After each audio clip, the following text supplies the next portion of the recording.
இந்த மாவட்டத்தில் ஒருத்தர் இருந்தார், அமைச்சர் செந்தில் பாலாஜி. அவரை பத்தி சொல்ல வேண்டிய அவசியமே இல்லை. இந்த கரூர் மாவட்டத்தை தன்னுடைய கட்டுப்பாட்டில் வச்சிருக்கிறாரு.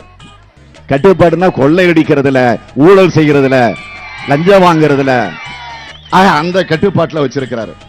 இப்படி ஒன்றா இரண்டா, ஒன்றா இரண்டா எடுத்து சொல்ல அப்படின்னு பாட்டு இருக்கு.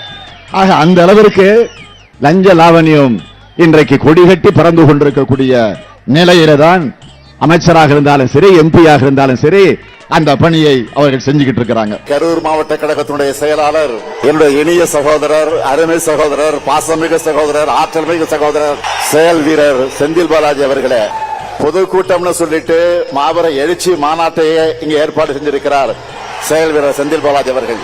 நாம கோடு போட சொன்னா ரோடு போடுவாரு. ரோடு போட்டு அந்த ரோடு மேலதான் நான் வாகனத்துல வந்தேன். மேற்கு மண்டலத்துல எதிரிகளுக்கெல்லாம் ஒரு சிம்ம சொப்பனமாக இருக்கக்கூடியவர் தான் நம்முடைய செந்தில் பாலாஜி அவர்கள்.